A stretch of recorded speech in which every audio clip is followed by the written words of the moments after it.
Olá, fãs de ficção científica, terror e monstros! Aqui é o Luiz do Monstros e Aventuras e vamos trazer para vocês uma discussão interessante, que é a nova onda de espada e feitiçaria que está chegando em nível global.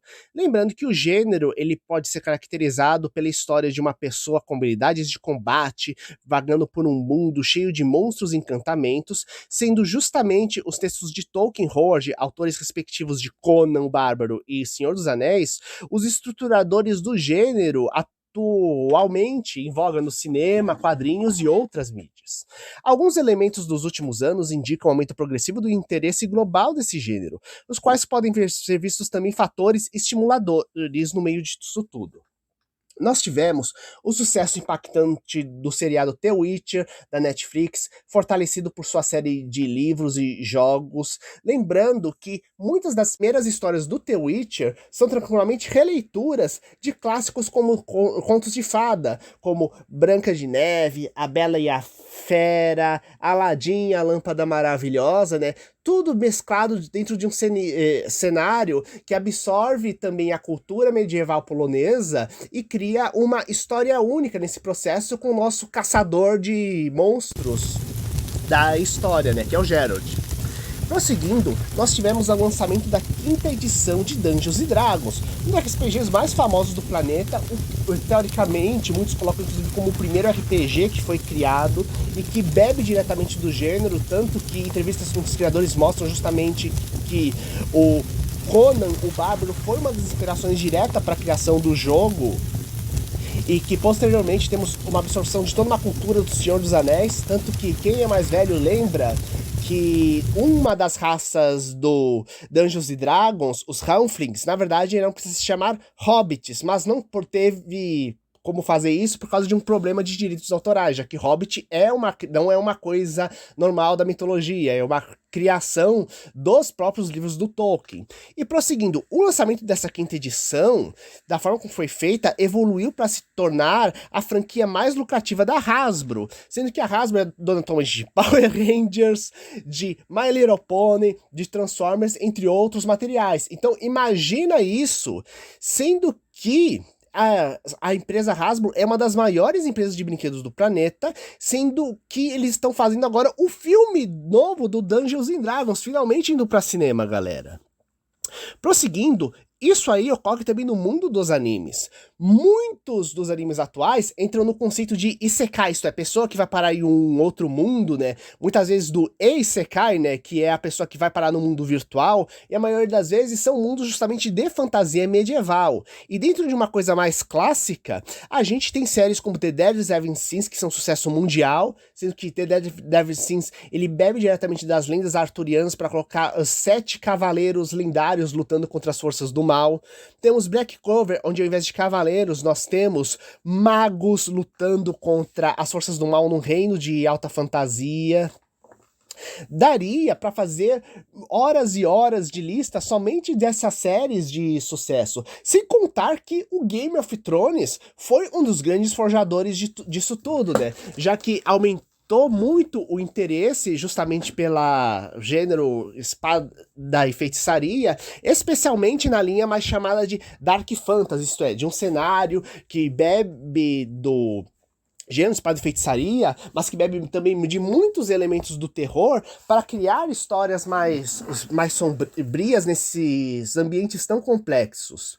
Se a gente for mais a fundo, dá pra gente até pegar, quando a gente pega inclusive essa questão do Dark Fantasy, de como temos justamente Castlevania, a animação da Netflix, que é baseada também num jogo de videogame, onde temos justamente uma espada e feitiçaria focado em vampiros, ou no novo He-Man, que ele faz uma versão bem mais sombria das histórias, inclusive do He-Man antigo, e que temos, sim, filme live action sendo produzido, e ele vai ganhar uma continuação, esse seriado do He-Man, além de ter uma outra série do He-Man também paralelo, que é produzida e lançada pelo Netflix, e computação gráfica, só que mais infantil para chamar a atenção da nova geração. E dentro desses materiais, a gente pode ver também algumas coisas bem interessantes da parte da Dark Fantasy, né? Como tivemos o filme do Cavaleiro Verde lançado recentemente pela A24, que é muito mais conhecido pelo terror. E é claro que alguém pode perguntar, mas Luiz, qual é a relação dessa do terror entre espada e feitiçaria? Como um gênero caracterizado pelo sentimento épico e o outro pelo medo teriam alguma ligação em comum?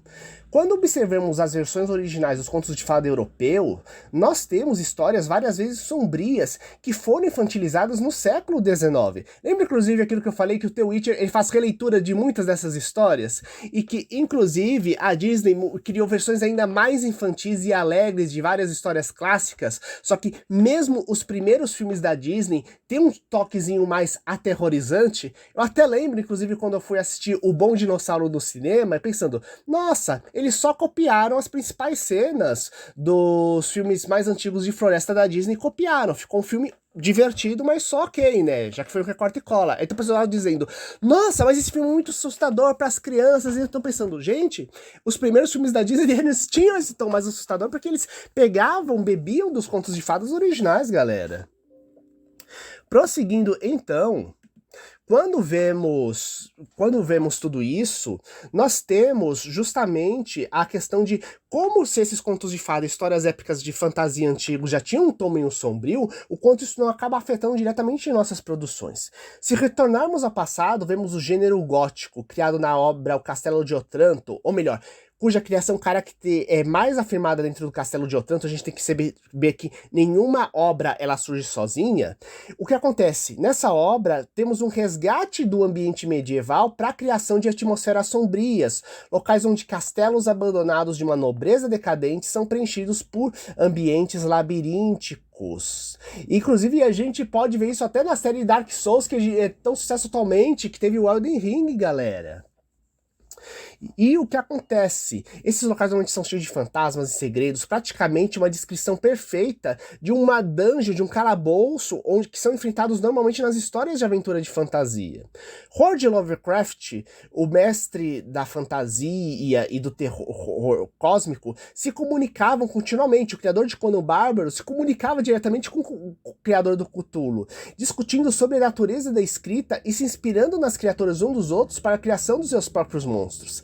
Assim, mais do que uma fonte de obstáculos para desafiar os protagonistas, o terror ele ajuda a estruturar e aprofundar as narrativas de espada e feitiçaria a tal ponto que temos gêneros hibridizando as suas, como a própria Dark Fantasy, que foi, por exemplo, temos como exemplo justamente o Guerra dos Tronos, ou o filme justamente do Cavaleiro Verde, ou mesmo muitos dos filmes clássicos dos anos 80, como o A Lenda, onde parece até o próprio demônio, basicamente, o vilão da história, né?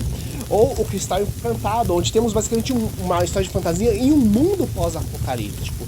E vocês, quais obras do gênero vocês estão ansiosas para ver nos próximos lançamentos? Quais vocês assistiram e impactaram vocês? Coloca aqui embaixo, compartilha com seus amigos e até o próximo vídeo!